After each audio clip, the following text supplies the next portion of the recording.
युवक कल्याण की तरह वेतन मिले या उपनल की तरह। और मेरी समझ से धामदार बांध कांड यही नहीं पूरे हिंदुस्तान में प्रसिद्ध हुआ था। 1.5 घंटे के अंदर कोटद्वार और 1 घंटे के अंदर जिमकॉट ढिकाला पहुंच जाएगा। 3 घंटे के अंदर ढिकाला पहुंच जाएगा, वो भी इसी रास्ते आएगा। और बाकी की पढ़ाई मैंने परम पूजनीय पांडुरंग शास्त्री आठवले जी द्वारा निर्मित जो तत्व ज्ञान। हेलो दोस्तों, कैसे हो आप? आई होप आप अच्छे होंगे। मैं भी फर्स्ट क्लास हूँ, बिंदास एकदम टकाटक हूँ। तो दोस्तों, आज रतवाड़ आपके वन विभाग में उत्तराखंड के वन मंत्री डॉक्टर हरक सिंह रावत जी और हमारे क्षेत्र के विधायक माननीय दिलीप रावत जी आ रहे हैं, जो कि दुर्गा देवी रतवाड़ ढाब कांडा ढिकाला मोटर मार्ग, जो वन मोटर मार्ग है, उसका लोका निर्माण करने आ रहे हैं। तो उम्मीद करता हूँ कि वीडियो आपको पसंद आएगा, और अगर पसंद आएगा तो प्लीज़ जो पहली बार देख रहे हैं ना वीडियो को, नीचे एक रेड कलर का बटन होगा जिसमें सब्सक्राइब लिखा होगा, सब्सक्राइब ज़रूर दबाएगा। बगल में घंटी की बटन होगी, घंटी भी ज़रूर दबाएगा। और एक ख़ास बात दोस्तों, नव वर्ष आने वाला है, तो एडवांस में आप सभी को मेरे और मेरे पूरे परिवार की तरफ से नव वर्ष 2021 की हार्दिक शुभकामनाएँ।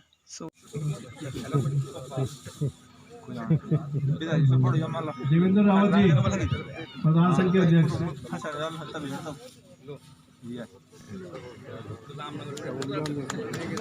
ये हमारे अजय बदौला जी हैं।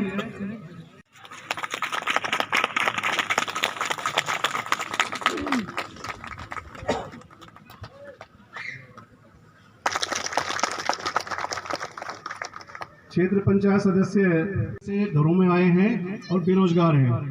तो हम लोगों ने यहाँ पर बैठकर विचार किया कि यदि मैदावन से और लोहा चौड़ और दुर्गा देवी इस मार्ग पर टाइगर सफारी आरंभ की जाए और ये मार्ग पर्यटकों के लिए खोल दिया जाए, तो बहुत बड़ी संख्या में यहाँ पर रोजगार उपलब्ध होगा लोगों को। माननीय मंत्री जी, हमारे क्षेत्र में यूं तो कई आपके विभाग से संबंधित कार्य लंबित हैं या होंगे, जो मैं गिनवा रहा हूं। आप उस ओर जरा अपना ध्यान रखेंगे और हमें हमारे क्षेत्र को एक नई ऊंचाइयों पर ले जाएंगे। तो हमारे क्षेत्र में सबसे पहले हमारे क्षेत्र में हकाकूम मिला करता था पूर्व में, जो कि मेरे समझ से आज के समय में तो नहीं मिलता।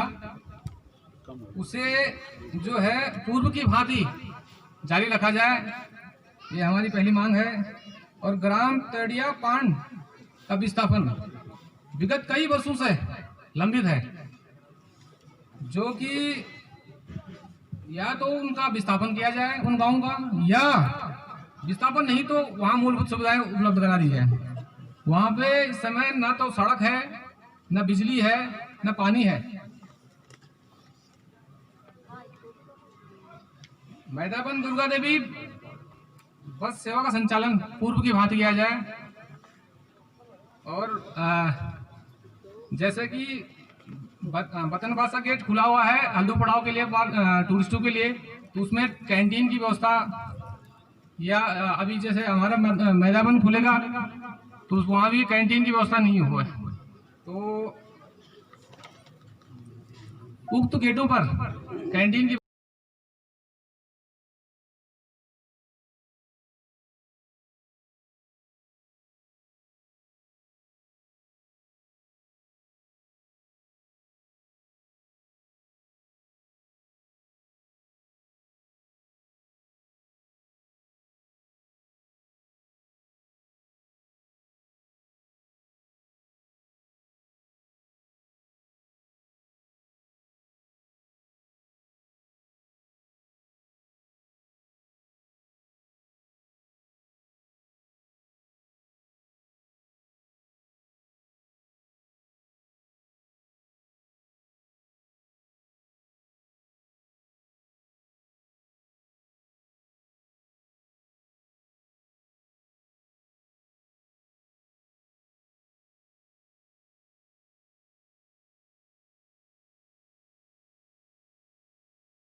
पहले तो मैं बहुत बहुत बधाई देता हूं कि आज इस मार्ग का हमने ये लोग आज उद्घाटन जो है माननीय मंत्री जी के हाथों हमारे ये जो तेरे खाल से जो ढिकाले के लिए हुआ उसका लिए मैं बहुत बहुत शुभकामनाएं आपकी तरफ से बहुत बहुत धन्यवाद जो है मंत्री जी को देता हूँ। और क्योंकि कायदे में तो बोलना मुझे बाद में था, लेकिन क्योंकि क्षेत्र की समस्याएं भी हैं इसलिए जो है उस पर थोड़ा सा प्रकाश डालूं और माननीय मंत्री जी उसका शायद मुझे पूरा विश्वास है कि उसका उपचार जरूर करेंगे और आज इस मंच के माध्यम से घोषणाएं भी करेंगे, ऐसा मेरा विश्वास है। हमारे बीच में बहुत सारे लोग आए हैं, पत्रकार बंधु आए हैं और विशेषकर हमारे वन विभाग के जो कर्मचारी हैं, जो छोटे कर्मचारी हैं वो तो सारे मैक्सिमम मेरी समझ से सब इसी क्षेत्र के हैं। वास्तव में एक ये हमारी बेल्ट है जो आपकी दुगड्डा से लेके और मैदान और मरचुरा तक ये पूरा का पूरा कार्बेट नेशनल पार्क से लगा हुआ है। और इस क्षेत्र में मैं समझता हूं कि जितनी वन्य जीव की संपदा जितनी बढ़िया रामनगर की अपेक्षा हमारे क्षेत्र में है, इतनी वन्य जीव संपदा उस क्षेत्र में नहीं जितनी बढ़िया हमारे पास है। लेकिन दुर्भाग्य है वास्तव में, मैं भी इसको बड़ी ग्लानि होती है कि जिस तरह से प्रगति क्षेत्र की होनी चाहिए थी वो प्रगति हमारे पास वाइल्ड लाइफ के हिसाब से नहीं हो पाई है। उल्टा हमको वन्य जीव का जो नुकसान है उसे भोगना पड़ता है। हाथी मैंने सुना आपकी बार कांडा भी कई दिन तक डेरा डमाए रहा, और ऐसे ही हमारे सिंधिकाल में और तो और हमारे यहाँ एक जगह है बुनियाद बिल्कुल लाइमस्टोन के नीचे, वहां तक जो हाथी चले गए। अब हमारे पास ये मंत्र था कि हाथी तो हम रोक नहीं सकते, लेकिन हाथियों से फायदा कैसे उठाएं, इन बाघों से फायदा कैसे उठाएं। और इसी का उपक्रम है कि आज हम लोगों ने प्रयास किया है कि बाहर से पर्यटक आए, चाहे होम स्टे के माध्यम से, छोटे होटल के माध्यम से, अपने घरों में एक एक कमरा बनाने के माध्यम से हम इन वन्य जीवों के साथ जीना सीखें और उनकी सुरक्षा भी करें और उससे धन उपार्जन का भी माध्यम ढूंढें। और आज हमने उसी के माध्यम से ये ढिकाला वाली रोड, जब मैं अभी पिछले दिन गया तो पिछले साल गया था तो मैंने देखा वो बंद पड़ा है। और हमारे बीच में एक रमेश तलवार जी भी आए, हमारे ये बहुत अच्छे वन्य जीव वो भी हैं, प्रेमी भी हैं और हमारे मीडिया प्रभारी भी हैं। पता नहीं कहाँ में दिख रहा नहीं, मैं देखा नहीं अभी तो। हाँ पीछे एक ऐसे ही एक टीम पहली बार इधर से भी गई थी, उन्होंने मुझसे बोला कि साहब वो टेढ़िया खा के एक रास्ता ढिकाले के लिए नजदीक जाता है, उस रास्ते में जो है वो बहुत शॉर्टकट रास्ता है यहाँ से जाने का, लेकिन दुर्भाग्यवश लगभग मैं समझता हूँ कि 18-20 साल से वो बंद पड़ा था। इससे पहले भी मैंने प्रयास किया, भरतेरी जी जब वाइल्ड लाइफ चीफ थे तो मैंने उनसे भी कहा था, तो उन्होंने भी एक चिट्ठी लिखी थी डेपो को, लेकिन वन विभाग ने, मैं बुरा मत माने, लेकिन वन विभाग ने उत्साह नहीं दिखाया। अब मुझे लगता है कि शायद इसलिए भी नहीं दिखाया होगा कि ढिकाले में वीआईपी बहुत आते हैं, उन्हें कहा अगर इधर आ गए तो रात दिन हमें ड्यूटी बजानी पड़ेगी, इसलिए उन्होंने उत्साह नहीं दिखाया। पुनः माननीय हरक सिंह रावत जी हमारे वन मंत्री बने और हमारा कार्बेट टाइगर फाउंडेशन की जो हमारी मीटिंग हुई उसमें मैंने ये मसला उनके सामने रखा और मैं धन्यवाद देना चाहता हूं कि उन्होंने सहृदयता से इस बात को स्वीकारा कि वास्तव में हमें इस क्षेत्र को डेवलप करना चाहिए, और इसलिए उन्होंने तुरंत स्वीकृति करी कि हम इस क्षेत्र के लिए जो है ये रास्ते के लिए पैसा देंगे। लेकिन मैं माननीय मंत्री से निवेदन करना चाहता हूं, अभी पैसा नाकाफी है। और एक बात मैं जरा डेपो साहब से बोलना चाहता हूं, तिवारी जी से, कि मैं अभी पिछले दिन चुपचाप मैं उस रास्ते को देखने गया था, अभी उस रास्ते की गुणवत्ता अच्छी नहीं है। अगर हम आज उद्घाटन कर रहे हैं, अगर वो जनता के बीच में होता तो सुबह के अखबार का हमारा फ्रंट पेज संभव होता कि उसका उस रोड पे काम अच्छा नहीं हुआ, ये मैं आपको बता दूं। और अगर काम अच्छा नहीं होगा तो दंड भी भुगतने के लिए तैयार है, ये मैं आपको निवेदन करना चाहता हूं। क्योंकि वन विभाग की एक मनोवृत्ति है कि वो आधे पैसे में ही काम करते हैं, आधे पैसे में नहीं करते। इसलिए इस मनोवृत्ति को बदलो। हमारी जीरो टॉलरेंस की सरकार है, अगर किसी ने भी अगर हमारे सारे अनियमितताएं करी तो उनको बख्शा नहीं जाएगा। और मैं समझता हूं कि हरक सिंह रावत जी भी नहीं बख्शेंगे, क्योंकि उनका विभाग है और वो इस चीज को बर्दाश्त नहीं करेंगे। इसलिए आप सबसे निवेदन है कि हम चाहते हैं कि इस क्षेत्र में हम जंगल से कैसे तरह से अपना पैसा कमाएं और किस तरह से हम इसको, जो हमारा आज नकारात्मक जो नेगेटिव है, जो हमको माइनस में है, उसको प्लस कैसे करें, ये सारा उपक्रम आज हमारी सरकार कर रही है।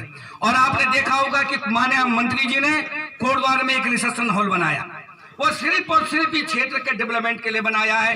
ये क्षेत्र हो चाहे पाखरों का क्षेत्र हो, लोग पहले वहां आएंगे और उसके बाद बुकिंग करने के बाद आपके क्षेत्र का अवलोकन करेंगे। ये सारा प्रयास हमारी सरकार कर रही है, इसलिए कर रही है कि कि हमारे जो नौजवान जो बाहर चले गए थे, कोरोना ने हमको हमारी औकात भी बता दी कि हम बाहर कितने नौकरी करें, लेकिन आखिर में लौट के हमको अपने पास आना है। इसलिए उसके लिए हम लोगों ने ये प्रयास किया है। अभी ये रोड है, अभी मार्च अप्रैल के महीने मैंने प्रयास कर रहा हूँ कि ये रोड बहुत बेहतर तरीके से बने, लेकिन मेरा वन विभाग से भी निवेदन है कि वो सहयोग करें, क्योंकि पीडब्ल्यू की हर चीज कानून से नहीं होती, लेकिन कुछ चीजें हो सकता है कि कानून से बाहर जाके भी होगा। तो मेरे तिवारी जी से बहुत अच्छे, इस टाइम आपके पास डेपो जो है बहुत अच्छे वर्कर हैं और बहुत मेरे समझ से अनुभव भी है, तो इनके उन लोगों का सहयोग भी करें ताकि हम अच्छी रोड आपके पास दे जाएं और टूरिस्ट आपके पास आए। लेकिन इसके लिए आपको भी अपनी मनोवृत्ति बदलनी पड़ेगी, आपको भी अपनी मानसिकता बदलनी पड़ेगी कि हम लोगों को जो है खाली अब पुरातन जो कारोबार है उसको बदलना पड़ेगा। अभी आप देख रहे थे मोदी जी, अभी हमें अभी स्क्रीन पे देख रहे थे, पुराने लोग के किसानों से बातचीत चल रही थी, वो सब बता रहे थे कि हमने अपनी पुराना जो सिस्टम है उसको बदल दिया, नए रूप में नई वैज्ञानिक तरीके से हमने उसका लाभ लेना शुरू कर दिया। इसी तरह से हम इन जंगलों से अपना रिजोर्ट बनाए। आज बाहर के लोग यहाँ पर आ रहे हैं, रिजोर्ट बना रहे हैं। अरे जब बाहर के लोग बना रहे हैं, आज हमारी सरकार आपको बिना ब्याज के ब्याज दे रही है, बिना ब्याज के आपको लोन दे रही है। समूह बनाइए और आप अपने संसाधनों के माध्यम से अगर पर्यटकों को अच्छी सुविधा देंगे, मैं दावे के साथ कह सकता हूं, जैसा हमारा प्रयास है, हमारी सरकार का प्रयास है, माननीय मुख्यमंत्री जी का प्रयास है, माननीय मंत्री जी का प्रयास है कि ये क्षेत्र हम रामनगर के बराबर सिर्फ यही पहले से आगे बढ़ाएं, नहीं तो रामनगर के बराबर हम यहाँ पर टूरिस्ट को लाएंगे, हमारा प्रयास है। और इसलिए मेरा अब निवेदन भी है, क्योंकि अभी लोगों को जानकारी नहीं है, अभी दुर्गा देवी से मैदावन से दुर्गा देवी जाने का परमिशन अभी फॉरेस्ट विभाग की तरफ से नहीं है, और उधर से तो गाड़ी आ सकती है इधर घूमने के लिए, लेकिन दुर्भाग्य है ये बहुत बड़ा काकस, आज शायद माननीय मंत्री जी भी उससे जूझ रहे हैं और हम लोग भी जूझ रहे हैं। एक ग्रुप बन चुका है बहुत बड़ा, एक तथाकथित एनजीओ के नाम से, और वो आज चाहे कंडी मार्ग हो, चाहे हमारा ढिकाला मार्ग हो, चाहे हमारा कोई भी मार्ग हो, उसको तथाकथित एक पीआई डाल के उन लोगों को, उन रास्तों को रोकने का काम कर रहे हैं। और तथाकथित जो बड़े उद्योगपति हैं, जो वाइल्ड लाइफ के नाम पे करोड़ों रुपए बटोर रहे हैं, आज वो नहीं चाहते कि हमारे स्थानीय लोग उसमें रोजगार पाएं। इसलिए आप सब लोग भी थोड़ा जागरूक हों और ऐसे लोगों का विरोध भी करें और अपने आप पांव में खड़े होने का प्रयत्न भी करें। इसलिए आप सब लोगों का तरफ से निवेदन करना चाहता हूं कि उसकी परमिशन इधर मैदावन के रास्ते हमें दुर्गा देवी जाने का परमिशन जो है, परसों मेरी सुहाग जी से भी बात हुई थी और चीफ से भी हुई थी बात, उन्होंने कहा हम इसका प्रयास कर रहे हैं। आज दुर्भाग्य है कि हमारे तेड़ा पांड के लोग यहाँ पर आए हैं। पांड तो मेरे समझ से लगभग समाप्त हो चुका है। पांड तो शायद एक आध आदमी कोई चौकीदार के लिए होगा, एक हमारा छोटा भाई थोड़ा ढाबा चलाता है, बाकी लोग आते हैं। विस्थापन की मांग करी और सरकार ने एक बार विस्थापन माने, दिनेश अग्रवाल जी उस समय वन मंत्री थे, उन्होंने सब कुछ बना के कमेटी बना के करते हैं कि हम मूल्यांकन के आधार पर, सरकारी मूल्यांकन के आधार पर हम जमीन देने को तैयार हैं। तो मैं दावा करता हूं कि हरक सिंह जी कभी मना नहीं करेंगे कि आपको जमीनें दी जाएगी। ये वन विभाग तैयार है, पहले सब कुछ हो चुका है, लेकिन दुर्भाग्य था कि हमारे कुछ लोग कोर्ट में चले गए और कोर्ट में उन्होंने कहा जी या तो हमको गांव में बसने की अनुमति दी जाए और या तो हमको मुआवजा हमको देहरादून के हिसाब से दिया जाए। तो कोर्ट ने सही तरह से एक लाइन लिख दी। मैंने यहाँ पे इसी जगह मीटिंग हुई थी और मैंने बहुत समझाया था उनको कि बड़ी मुश्किल से हमने तुम्हारा विस्थापन का रास्ते पे लाए हैं, आप अकड़ो मत, आप जिद मत करो और आप थोड़ा सा नेगोशिएशन करके इस जमीन के बदले में जमीन आपको मिल जाएगी। देखने भी गए थे ये उधर रामनगर के ऊपर, कौन सी जगह थी, तुमड़िया में जमीन मिली थी, लेकिन लोगों ने कहा नहीं हमको उतनी ही जमीन चाहिए जितनी नालियां हैं। तो भाई ये संभव तो बहुत कठिन काम है, पहले तो नीचे इतनी जमीन है नहीं। तो मेरा सबसे निवेदन है कि बीच का रास्ता निकालिए जो भाईबंदी से होगा। और मैं समझता हूं कि आपके पास में वनाधिकारी बहुत सुलझे हुए व्यक्ति हैं, डायरेक्टर से हम बात करेंगे सरकार से, और आपके पास पूर्व सरकार वन मंत्री जी यहाँ पर बैठे हैं और मुझे पूरा विश्वास है आप अगर बैठ के बात करेंगे और एक बीच का रास्ता निकालेंगे तो तेड़े और पांड वालों को भी विस्थापन की जो है जमीन मिल पाएगी। इसलिए मेरा तेड़े वाले तो तैयार थे लेकिन पांड वाले जरा तैयार नहीं थे। तो मेरा आज भी निवेदन है और एक निवेदन मेरा आपसे भी है माननीय मंत्री जी कि निश्चित रूप से एक अजय भदौला जी हमारे झुड़ूंगू गांव के, अरे क्या अच्छा सो हाँ ठीक है, टाइम पर आ गया। वो मुझे रोज फोन करता है, मैं कई दिन बंद कर देता हूँ। वहाँ दुर्गा देवी से हमारे गांव के लोग भक्वा है, जमुन है और आपका ये गांव पांड है, सारे लोगों का पुराने जमाने से रास्ता था। कोई नेता हमारे बीच में गांव है और उनके जाने के लिए, गांव के लिए आवागमन के लिए कभी भी देरी नहीं थी। रात को अगर बीमार हो गया या रात को कोई अपने घर में जाना चाह रहा है तो 6 बजे के बाद उनको गेट नहीं जाता। मेरा निवेदन है कि उनका जो आप आधार कार्ड देखिए ग्रामवासी का कि उस गांव का मूल निवासी है कि नहीं है, पर्चे पत्र दे के आप उसको गांव के जो है किसी भी समय बेरोक टोक जाने की परमिशन उसको मिलनी चाहिए। ये मेरा आपसे निवेदन है।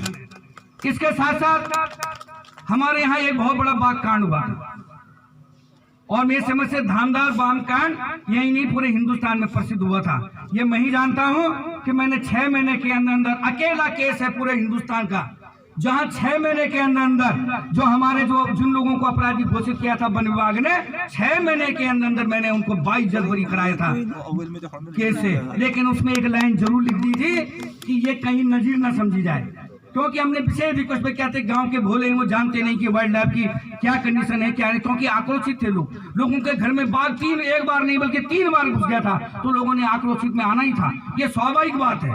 इसलिए मेरा निवेदन है, एक जो अगर कोई यहाँ हमने पहले विधानसभा में भी उठाया और अभी भी उठा रहा हूँ, वैसे मैं आपको बता दूं कि 1 2 3 चीजें हमारी सरकार ने भी किए हैं। जैसे पहले कभी कोई सांप कोई किसी को काट देता था उसको मुआवजा नहीं मिलता था, आज की तारीख में ये प्रावधान हो गया है कि अगर आपको सांप काटता है क्योंकि वन्य जीव मान लिया गया है, इसलिए आपको उसका भी मुआवजा मिलेगा। और मेरा निवेदन है आज माननीय मंत्री जी से कि अभी 3 लाख रुपए, केवल 3 लाख रुपए आम आदमी को, अभी 5 लाख रुपए तो आपने उनके लिए शायद कर्मचारी को ले किया है, लेकिन 3 लाख अगर गांव का आदमी मरता है या उसको जानवर कोई मारता है तो केवल 3 लाख है, कम से कम 10 लाख रुपए उस आदमी का, क्योंकि उसका परिवार उस पर निर्भर होता है, उस पर 10 लाख का मुआवजा उसको देने का मांग आपके पास करता हूं। मैं एक निवेदन और करना चाहता हूं कि हमारे खेतों में मुआवजा ये तमाम, अभी आप देखोगे अभी हाथी कभी भी घुस जाएगा, हमें जंगली जानवर घुस जाएगा, इनसे मैत्री तभी होगी कि जब आपके तरफ से अच्छा मुआवजा हमारे को प्रति नाली के हिसाब से मिलेगा, और तब उसके बाद आदमी को ये लगेगा कि चलो अगर खा भी दिया है जानवरों ने तो मुझे मुआवजा मिल जाएगा, इसलिए वो आक्रोशित नहीं होंगे। और ये भी निवेदन करना चाहता हूं मैं फॉरेस्ट वालों से, वन विभाग से, कि मैं दावे के साथ कह सकता हूं कि आज तक ये अगर ये वन अगर महफूज है, सुरक्षित है, तो केवल गाँव वासियों की वजह से है, केवल गांव के लोगों की वजह से हैं। इसलिए इनके गांव के ऐसे अधिनियम का आड़ लेकर गांव को इन जंगलों से दूर न किया जाए, बल्कि आपस में मैत्री करके आपस में ऐसा संयोजन किया जाए ताकि हम लोग सब लोग ये कोशिश करें कि हमारा बाघ भी सुरक्षित रहे, हमारा हाथी भी सुरक्षित रहे, हमारा जंगल भी सुरक्षित रहे और हम इनके बीच में इससे कुछ धन उपार्जन कर सकें। तो मुझे लगता है वैसे हमारी सरकार पूरी प्रयास कर रही है। अभी यहाँ पर भारती जी कह रहे थे, क्योंकि भारती जी का भी रिसोर्ट है, उनको ज्यादा चिंता है क्योंकि उनका वहां पर जाना, जब उनका रिसोर्ट मेरी समझ से चल ही नहीं पाया, जब वहां पर आएगा कौन, जब वहां से वो मैदान से जा ही नहीं पाएगा, यहाँ से कहीं जा ही नहीं पाएगा। एक बार पहले तो बटन भाषा भी ऑनलाइन होता था, ये तो मैंने विधानसभा में क्वेश्चन किया था, तो उस टाइम वन मंत्री जी ने मुझे आश्वासन किया था कि डे विजिट की परमिशन हम गेट पर ही दे देंगे, वहां से शुरू हुआ। मेरा निवेदन है कि ये डे विजिट की परमिशन हमको यहाँ पर मेला वन के गेट से मिला जाए और ताकि जो इधर से जो हमारा टूरिस्ट है वो जा सके और वो आ सके। ये विडंबना है कि उधर से तो घूम सकता है लेकिन इधर से नहीं जा सकता। तो ये सारा निवेदन मेरा आपका क्षेत्रीय जनता की ओर से है और इसके एक खेतों का जो मुआवजा है इसकी धनराशि बढ़ाने का मेरा निवेदन है और मुझे पूरा विश्वास है। मैं आपसे निवेदन करूंगा, आप सब लोगों को आश्वस्त करता हूं कि मार्च अप्रैल में वास्तव में मैं भी रास्ते में अपने ड्राइवर से बोल रहा था कि आज सब लोग मुझे इस रोड पे जाते हुए गाली दे रहे हैं। अनमिल कैसे दिन गए मैं वाले आदमी कहने में हाथ का मच्छर टूट गया, मैं ठीक नहीं था हॉस्पिटल, तो डॉक्टर ने बोल दिया कि 3 दिन तक मैं सीमा मेरा, उसने कहा कि जर्नी नहीं करना। मैंने कहा किसी तरह से अभी मैंने 20 करोड़ रुपए सैंक्शन हुए सीआरएफ के लिए निवेदन किया है और मुझे पूरा विश्वास में मेरा राज्यसभा सांसद जो हमारे अनिल बलूनी जी वो मेरी हेल्प कर रहे हैं और उन्होंने लगभग यहाँ से पूरा प्रपोजल बन चुका है और पूरा विश्वास है कि 1 महीने के अंदर हम जो है ढोंटियाल से लेकर हल्दुखा तक की पूरी रोड हॉट मिक्स की बना पाएंगे। ये मेरा निवेदन है और क्षेत्र जनता से निवेदन है। अभी मैं समझ रहा था नकारात्मक बातें न सोची, कभी कभी आपने देखा मोदी जी नकारात्मक बातों को सकारात्मक कैसे बदलते हैं। आज मोदी जैसा नेतृत्व मैं आप गारंटी के साथ कह सकता हूँ आज ये मीटिंग नहीं होती, ये सभा नहीं होती अगर मोदी जैसा नेतृत्व इस देश में नहीं होता। अगर आपने देखा कि आज के परसों में पढ़ रहा था अखबार कि अमेरिका में एक दिन में 3,500 आदमी मर गए कोरोना से, और जिसके पास सारे संसाधन है, सारे चीजें, हमसे 20 गुना 25 गुना उनकी आम व्यक्ति की, गरीब से गरीब व्यक्ति की आई है, वो संभाल नहीं पाए कोरोना को। लेकिन ये हम लोगों का सौभाग्य है कि मोदी जैसा नेतृत्व इस देश को मिला है, और वो नेतृत्व ऐसा मिला कि टाइम से उसको भगवान की छठी इंद्री दी है, उन्हें टाइम से लॉकडाउन कर दिया। उसका ये है, आजकल आपने देखा न्यूयॉर्क टाइम्स में भी लिखा है कि अकेला भारत है कि जहां 1 अरब 40 करोड़ लोग हैं, लेकिन वहां मरने की जो औसत है वो सबसे कम है। और वो क्यों है? क्योंकि हमने समय पर जो है, आज समय पर जो है हमने लॉकडाउन कर दिया, उस देश को इस बड़ी महामारी से बचा दिया। समय पर आपको 7-7 महीने का राशन दे दिया ताकि अगर कभी कोई ऐसी परेशानी आए। अभी एक राजू भाई बोल रहा होगा कि यार ये तो अपनी पार्टी की बात करने लगे, ये पार्टी की बात नहीं है, सरकार का काम है। और आज यही कहे कि हमारे पार्टी का आकर्षण है कि आज बहुत सारे कांग्रेसी हमारे यहाँ पर आए हैं, हमको धन्यवाद देने के लिए। तो मैं आपको बताऊंने का परिवर्तन क्या है। सबसे पहले मिलता था, मैंने कहा एक परिवर्तन आप अपने घर में अपने चूल्हे में देखिए, एक चूल्हे में देखिए अपने एक परिवर्तन। वो परिवर्तन है कि पहले बोलता था चौक पर पता चल जाता कि कोई कंट्रोल लगा चाहिए, दुकान लगा चाहिए, बताओ बोलो दीदी गला बोलो सुनी और कुछ ही डर। आज पता नहीं चलो, आज पता चलो कि कंट्रोल वैसे भी बड़ी हुई है। ये परिवर्तन है हमारे यहाँ, एक छोटा सा परिवर्तन है। आज गरीब से गरीब महिला के घर में चूल्हा जल रहा है, ये कारण यही सरकार का हमारा सबसे बड़ा यो है, और यही उपक्रम है कि आज उत्तराखंड सरकार भी ये प्रयास करी। आज ये पहला प्रदेश है जिसका 100% कर्मचारियों को भी आयुष्मान कार्ड का, अटल आयुष्मान कार्ड का लाभ मिल रहा है। मैं यहाँ पर से भी कई लोग होंगे जिन्होंने अपने इलाज अगर हॉस्पिटल में भर्ती है तो अटल आयुष्मान से आप 100% जो है अपना इलाज करा सकते हैं। ये अकेली सरकार है जहाँ 0% पे आपको ब्याज मिल रहा है। पूरे हिंदुस्तान में अकेला है कि जहाँ आप गरीब से गरीब व्यक्ति कर 1,60,000 का लोन ले रहा है, 3 लाख का लोन रहा है, समूह में है तो 5 लाख का लोन आया। अभी हमारे भाई थे हमारे पटवल गांव के, वो कह रहे थे मैंने कहा 5 लाख का लोन लीजिए आप मशरूम खाइए। ये अकेला है, लेकिन भैया ऐसा है कि साधन सरकार देगी, साधन सरकार देगी, लेकिन साधना आपको करनी पड़ेगी भाई। काम तो तुम लिखरण भाई, अब गिचुम तो कोई मोदी में डलूं, भगवान में डलूं। भगवान आपको जमीन जायदाद दे सकती है, औलाद दे सकती है, लेकिन उसको पालने का काम और उसको मेहनत करने का काम आपका करना है। इसलिए आज हमारे बीच में मंत्री जी आए हैं, वो आपका सहयोग लेने आए हैं। आपका सहयोग मिलेगा, मैं गारंटी के दे सकता हूं कि आज हमारे नीचे से ऊपर तक सकरे सुबह से शाम तक हमारे मंत्री लोग क्षेत्रों में दौड़े। आज भी हमारे पास कृषि का ये कार्यक्रम चल रहा है और सारे ब्लॉकों में कार्यक्रम चल रहा है, सारे लोगों को जानकारी देने की जो नया कृषि अधिनियम आया है वो कितना लाभकारी है। तो मेरा निवेदन है कि आप लोग विश्वास करिए, और मुझे पूरा विश्वास है, आपकी तरफ से मुझे पूरा विश्वास है कि आज आप ये ढिकाला वाली रोड है इसके लिए डे विजिट के लिए, और इधर दुर्गा देवी के रोड का है उसके डे विजिट के लिए आप जरूर निश्चित रूप से आज यहाँ पर घोषणा करेंगे। इन्हीं शब्दों के साथ पुनः क्षेत्र जनता की ओर से मैं आपका बहुत बहुत स्वागत करता हूँ माननीय हरक सिंह रावत जी का। धन्यवाद। धन्यवाद आदरणीय डॉक्टर हरक सिंह रावत जी।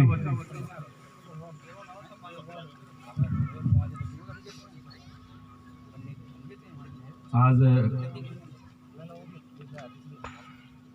वीर चंद्र सिंह गढ़वाली जी का तो जन्मदिन है, उस महानायक का जिसने केवल उत्तराखंड नहीं पूरे देश में, देश की आज़ादी में अपना महत्वपूर्ण योगदान दिया है। मैं स्वर्गीय वीर चंद्र सिंह गढ़वाली जी और उनके परिवार को नमन करता हूं, प्रणाम करता हूं। आज इस अवसर पर मैं नमन करना चाहता हूं इस देश के महानायक माननीय अटल बिहारी वाजपेयी जी को, और विशेषकर इसलिए याद करना चाहता हूं, नमन करना चाहता हूं कि हमने नारा लगाया था आज दो अभी दो उत्तराखंड राज्य दो, कोदा झमोरा खाएंगे उत्तराखंड बनाएंगे। रथवा ढाब के लोगों ने पुकारा उत्तराखंड हमारा है, रिखनिखाल के लोगों ने पुकारा उत्तराखंड हमारा है, नैनडाडा के लोगों ने पुकारा उत्तराखंड हमारा है। नारों के घोष के साथ हमने उत्तराखंड राज्य की मांग की थी, और महानायक माननीय अटल बिहारी वाजपेयी जी ने उत्तराखंड की जन भावनाओं का सम्मान करते हुए हमको उत्तराखंड राज्य दिया। और आज मैं उनकी पुण्यतिथि पर, उनके जन्मदिन पर मैं उनको आज नमन करना चाहता हूँ, प्रणाम करना चाहता हूँ। और ये सौभाग्य है कि हम ऐसे दो महानायक, इस देश के आजादी के महानायक वीरचंद्र सिंह गढ़वाली और उत्तराखंड के रचयिता, उत्तराखंड के बनाने वाले, देश के पूर्व प्रधानमंत्री अटल बिहारी वाजपेयी के जन्मदिन दिवस के अवसर पर आज एक ऐतिहासिक काम करने के लिए आप सबके बीच में आए। और सचमुच ये हो सकता है कि हमें आज लग रहा होगा कि ये कार्यक्रम बहुत सिर्फ हम 10-20 गांव के लोगों का कार्यक्रम है। मैं हमेशा इस बात को कहता हूं, जब कोई हम एक गांव की सड़क बनाते हैं तो सिर्फ एक गांव के लिए होती है, उसके गांव, उस गांव में रहने वाली पीढ़ियों के लिए होती है। लेकिन जब हम कोई शिक्षा का मंदिर बनाते हैं तो वो केवल इस पीढ़ी के लिए नहीं होती, गांव के लिए नहीं होती है, वो आने वाली हजारों सालों के लिए होती है। और जो काम आज हम यहाँ कर रहे हैं, ये काम केवल इस रतवा ढाब क्षेत्र के रिखणीखाल नैनडाडा ब्लॉक के लोगों के लिए नहीं है, केवल जयरेखाल विधानसभा, लखनऊ विधानसभा के लोगों के लिए नहीं, केवल कोटद्वार के विधानसभा के पौड़ी जनपद के लिए नहीं है, ये गढ़वाल के लिए भी नहीं है, उत्तराखंड के लिए भी नहीं, ये पूरे हिंदुस्तान और पूरी दुनिया के जीव जंतु प्रेमियों के लिए। हमारी तो आर्थिक हिस्से में तब्दीली आएगी, लेकिन पूरी दुनिया के जीव जंतु प्रेमी जो जिम कॉर्बेट आना चाहते हैं, उनके लिए एक सरल रास्ता आज हम उसका शुभारंभ आज यहाँ से हम कर रहे हैं।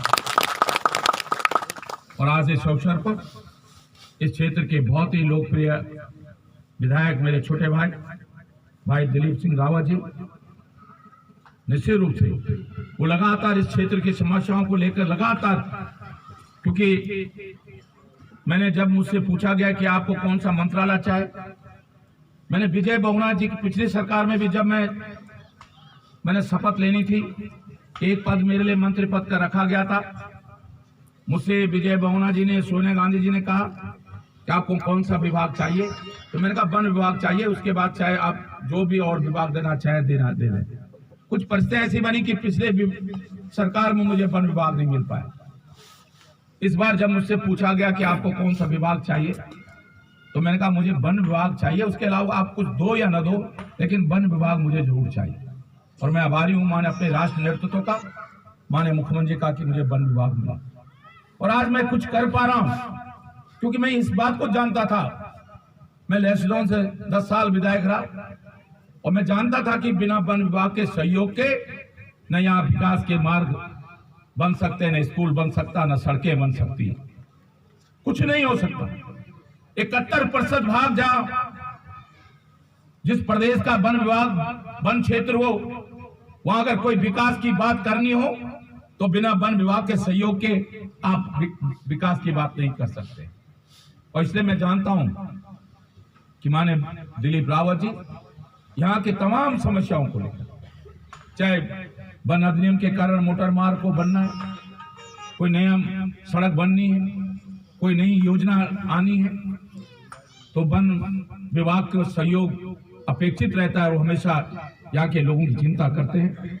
तो मैं निश्चित रूप से आज उनके क्षेत्र में ये महत्वपूर्ण योजना जिसका हम शुभारंभ आज हमने किया है, आज निश्चित रूप से ये वो आने वाला समय उनको हमेशा याद करेगा, हम होंगे या नहीं होंगे, लेकिन उन्हें याद करेगा कि उनके कार्यकाल में, उनके नेतृत्व में आज एक महत्वपूर्ण योजना, उत्तराखंड के लोगों के रोजगार की योजना का शुभारंभ आज हमने रतवा ढाब में किया। नेगी जी ने भी कहा, मधवाल जी ने कहा, बहुत सारे लोगों ने कहा कि यह सच है कि 2/3 हिस्सा कॉर्बेट नेशनल पार्क का पौड़ी जिले का है। हमारा तो दुर्भाग्य है, मैं आज आपको कह रहा हूं, नैनीडांडा, रिखणीखाल, दुगड्डा ब्लॉक पूरा का पूरा जो है जिम कॉर्बेट पार्क से लगा हुआ है या जिम कॉर्बेट पार्क के अंदर है। उधर Yamkeshwar, Dwarikhal block Rajaji national park से डूबा है। हमारा पूरा जिला, पौड़ी जिला, आधा से अधिक 2 नेशनल पार्कों के बीच में फंसा हुआ है।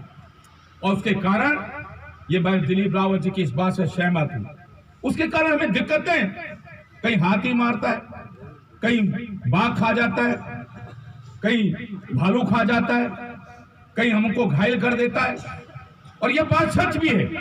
मैंने वन विभाग के अपने अधिकारी कर्मचारियों से कहा कि अगर आज 442 टाइगर के साथ, बाघों के साथ, क्षेत्रफल के हिसाब से हम अगर हिंदुस्तान के अंदर नंबर 1 हैं, मुझे देश के प्रधानमंत्री मोदी जी ने प्रधानमंत्री हाउस में सम्मानित किया कि आपने देश के सबसे अधिक बाघों का क्षेत्र आपने उत्तराखंड को बनाया। आज अगर हम 2200 हाथियों के साथ देश के अंदर एक मजबूत स्थिति में, यह हमारी ताकत है। लेसरोन डिवीजन को टाइगर रिजर्व के बाहर पूरी दुनिया के अंदर नंबर 1 प्राइज मुझको मिला। मैंने विज्ञान भवन में माननीय प्रधानमंत्री जी ने, उस समय के वन मंत्री हर्षवर्धन जी ने मुझको सम्मानित किया कि नॉन टाइगर डिवीजन के रूप में पूरी दुनिया के अंदर नंबर 1 पे लेसरोन डिवीजन और दूसरे नंबर पे एशिया का कोई, रूस का कोई वन विभाग का कोई डिवीजन था। अगर ये आज ये समृद्धि है हमारी, 750 पक्षियों की प्रजातियां हमारे उत्तराखंड में रहती है। अगर ये समृद्धि आज हमारी है, ये बाघ, ये चीते, ये लेपर्ड, ये हाथी, ये अगर आज उत्तराखंड में हैं और इसका नियाला हमारे, किसी ने अपनी मां को खोया है, किसी ने अपने पति को खोया है, किसी ने अपने बेटे को खोया है, किसी ने अपनी बेटी को खोया है। हमने अपने परिवार के लोगों का, हमारे परिवार के लोग इन जंगली जानवरों के निहाले बने हैं, घायल हुए हैं। अगर ये नुकसान हमको हुआ है तो इसका फायदा भी हमको मिलना चाहिए, इसका फायदा भी हमको मिलना चाहिए। लेकिन ये दुर्भाग्य है कि वन अधिनियम के नाम पर, चाहे 1980 का वन अधिनियम हो, चाहे वाइल्ड लाइफ कंजर्वेशन एक्ट हो, उसके नाम पर हमने इतने प्रतिबंध लगा दिए कि लोगों का जीवन दुर्लभ हो गया।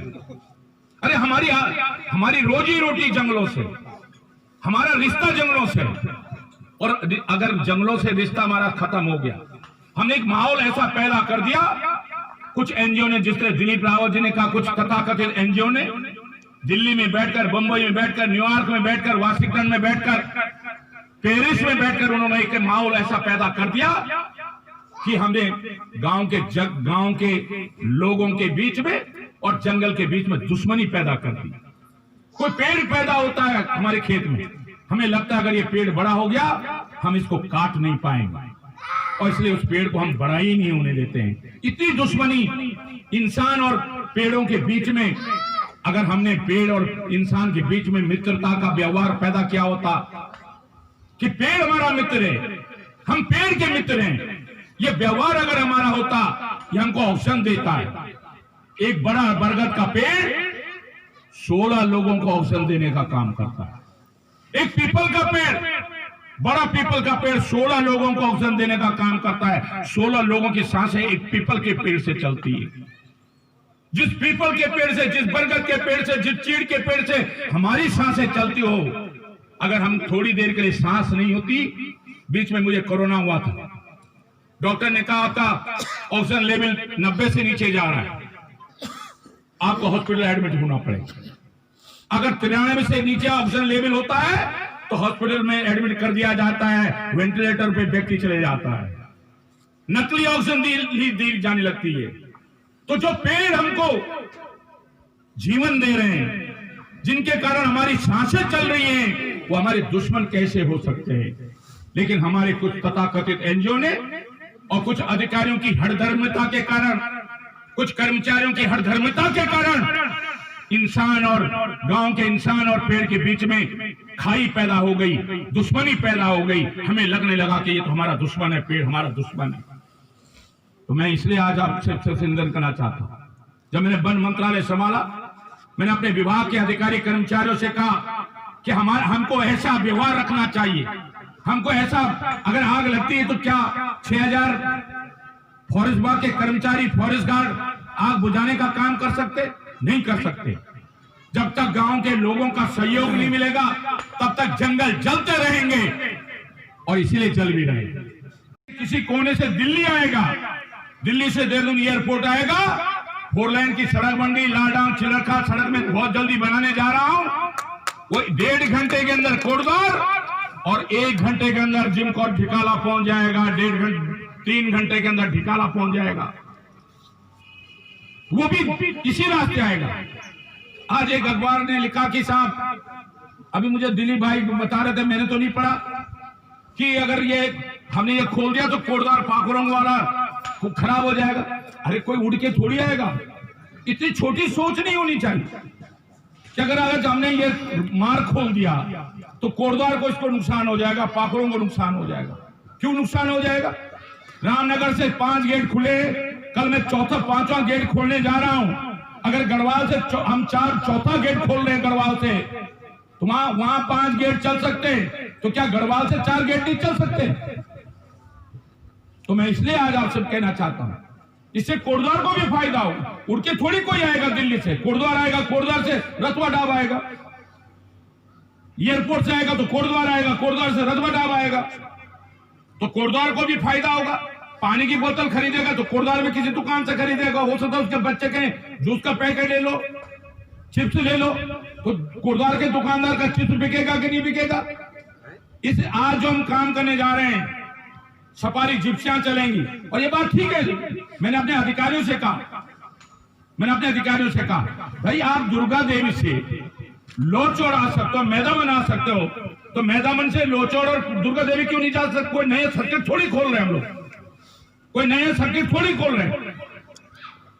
ये पहले से ही है टूरिज्म सर्किट। अब इधर से इसलिए नहीं होता था कि पहले गढ़वाल में जिप्सियों का रजिस्ट्रेशन नहीं होता था, केवल नैनीताल जिले में होता था, रामनगर में सफारी जिप्सियों का रजिस्ट्रेशन होता था। इसलिए कोई अब रामनगर की जो जिप्सी रामनगर में रजिस्टर्ड है, नैनीताल जिले में रजिस्टर्ड है, वो एक बार कोटद्वार आएगी और फिर कोटद्वार से यात्रियों को लेकर या सफारी को लेकर मैदामन आएगी, या जिधर भी जाए, चाहे ढिकाला जाए, चाहे हल्दो खाता जाए, कहीं भी जाएगी, तो वहां की जिप्सी इधर से क्यों आएगी? इसलिए मैंने इस बात को महसूस किया और हमने 30 जिप्सियों का रजिस्ट्रेशन करने की अनुमति पौड़ी जिले से भी दी है। आज 15 जिप्सियां रजिस्टर्ड हो गई है पौड़ी जिले में, और उसके लिए मुझे इतनी मेहनत करनी पड़ी, मुझे क्योंकि कमिश्नर की अध्यक्षता में कमेटी होती है, गढ़वाल कमिश्नर की अध्यक्षता में कमेटी होती है, मुझे कमिश्नर को फोन करना पड़ा, जावेडकर, उस समय जावेडकर जी थे, फिर मुझे डीएम को बोलना पड़ा, आरटीओ को बोलना पड़ा, तब जिप्सियों का रजिस्ट्रेशन हमने पौड़ी जिले से करवाया। अब पौड़ी जिले में 15 जिप्सियां रजिस्टर्ड हो गई हैं, और हमने कोशिश की है हम आगे भी इन जिप्सियों का जितने लोग, क्योंकि अभी जिप्सियां बननी बंद हो गई हैं, इसलिए जिप्सियां मिल नहीं पा रही हैं, लेकिन अब एक जो जिप्सी मालिक जिप्सी खरीदेगा उसका रोजगार चलेगा। यहाँ कहाँ है वो हमारा, कहाँ है ये ना वो जो जिप्सी चला रहा हमारा कोटद्वार से, अरे वो क्या नाम, हाँ सुमित। आज इधर आ सुमित, तो इधर इसलिए 2 जिप्सियां रजिस्टर्ड है। इसकी पहली जिप्सी इसकी रजिस्टर्ड हुई। बोलना चाहेंगे कि एक आदमी को एक ही जिप्सी रजिस्टर्ड है, ऐसे नहीं कि एक ही आदमी तीसरा। अभी इसलिए सुन लो, मैं पूरी बात सुन लो। अभी तो जितने हमने परमिशन दी है उतनी भी रजिस्टर्ड नहीं हुई है, पहले उतनी हो जाएंगे। मैं इसलिए कर रहा हूँ भैया, देखो सुनो, अभी तो 15 ही जिप्सियां रजिस्टर्ड हुई हैं। बहुत कोशिश करने के बाद 15 जिप्सी, लोगों ने रिस्क लेना, लोगों ने सोचा जिप्सियां खरीद लेंगे, चलेंगी कि नहीं चलेंगी। अब ये बताओ, ये हमारा वो कह रहा है सुमित, इससे मैंने पूछा भाई ईमानदार से बता क्या चल रहा तेरा, इसलिए कह भाई साहब 2-3 महीने में जिप्सी चलाता हूँ, पाखरों या हल्दो खाता, इधर मेरी जिप्सियां चलती और 9 महीने बंद, 6 महीने खड़ी रहती है, लेकिन पूरे साल भर का जिप्सी का खर्चा भी चलता है, ड्राइवर का खर्चा भी चल जाता है और मेरे को भी खर्चा चल जाता है। क्यों सुमित गलत कह रहा हूं? मैं इस बात को इसलिए कह रहा हूं, मैं कोई अच्छी बात नहीं कर रहा हूं। जिप्सी जो खरीदेगा उसका मालिक का भला होगा, उसमें एक ड्राइवर होगा, उसको भी रोजगार मिलेगा, एक गाइड को रोजगार मिलेगा, ढाबे खुलेंगे, रेस्टोरेंट खुलेंगे। और मैं आज आपसे कहना चाह रहा हूं, आज हम जिस बात की शुरुआत कर रहे हैं, ये आने वाले 100 साल, 200 साल, 400 साल बाद आप देखेगा ये क्षेत्र हमारा, यहाँ एक इंच जमीन की कीमत, एक इंच जमीन की कीमत, उस भाव आप सोच भी नहीं सकते यहाँ की जमीन की कीमत कितनी बढ़े। आज हम वो शुरुआत यहाँ से कर रहे हैं, आपकी उपस्थिति में कर रहे हैं। और इसलिए मैं आज आपसे कहना चाहता हूँ, हम बहुत जल्दी जो मैदावन लोचौड़ इस रास्ते को भी बना रहे हैं। अगर दुर्गा देवी से लोचौड़ मैदावन जिप्सियां आ सकती है, हम आधी जिप्सियां इस क्षेत्र से भी शुरू करेंगे। ये मैं आज आपको विश्वास करा रहा हूं। आधी उधर से आएंगे, आधी इधर से उधर जाएंगे। और मैं मधुवाल जी ने भी हम समय समय पे जो सुझाव देते हैं हम उन सबको सम्मिलित करते हुए भाई राजन जी के सुझावों को भी ध्यान रखते हैं, रमेश भाई के, सबके। देखिए जो अच्छी बात कहे वो किसी भी राजनीतिक दल का व्यक्ति हो, अगर सुझाव अच्छा है तो अच्छे सुझाव को हमेशा सम्मान मिलना चाहिए, दलगत राजनीति से ऊपर उठकर सोचा जाना चाहिए। तो मैं इन्हीं शब्दों के साथ एक बार आप सबका बहुत धन्यवाद देते हुए जिन्होंने प्रत्यक्ष अप्रत्यक्ष रूप से इस कार्यक्रम के आयोजन में भाग लिया, सहयोग किया, और इस कोरोना महामारी में, और ये बात सच है कि हम इस कार्यक्रम को पिछले वर्ष करना चाहते थे, बड़े 10-20 हजार लोगों के साथ करना चाहते थे और ये ऐतिहासिक कार्यक्रम बनाना चाहते थे, लेकिन फिर कोरोना हो गया और उसके कारण ये कार्यक्रम चलता चला। आज हमने कहा कि भाई बहुत बड़ी भीड़ नहीं होनी चाहिए। मैंने नेगी जी से कहा, मधुवाल जी से कहा, भारती जी से कहा कि भाई रमेश राजन जी से कहा कि बहुत भीड़ नहीं होनी चाहिए, लेकिन फिर भी आज इतनी बड़ी तादाद में आप सब लोग आए हैं, ये निश्चित रूप से हम सबके लिए खुशी का अवसर है। और एक बार फिर मैं दोनों महानायकों के चरणों में, वीर चंद्र सिंह गढ़वाली जी के और अपने माननीय अटल जी के चरणों में क्या है, हाँ, विस्थापन के लिए देख रहे हैं। विस्थापन का जैसे दिलीप भाई ने भी कहा, आपने भी कहा है, विस्थापन के लिए जो भी संभव होगा हम इसके लिए, हमारी सरकार काम करेगी। मैं इन्हीं शब्दों के साथ एक बार आप सबको बहुत धन्यवाद देना चाहता हूं। कोटद्वार से हमारे मीडिया के लोग भी आए, मैंने इनसे कहा भाई वो कार्यक्रम केवल, हाँ, वो मैंने डेप उससे कह दिया, इन्होंने मैंने तिवारी से कह दिया है कि जो गांव के रहने वाले लोग हैं, हाँ,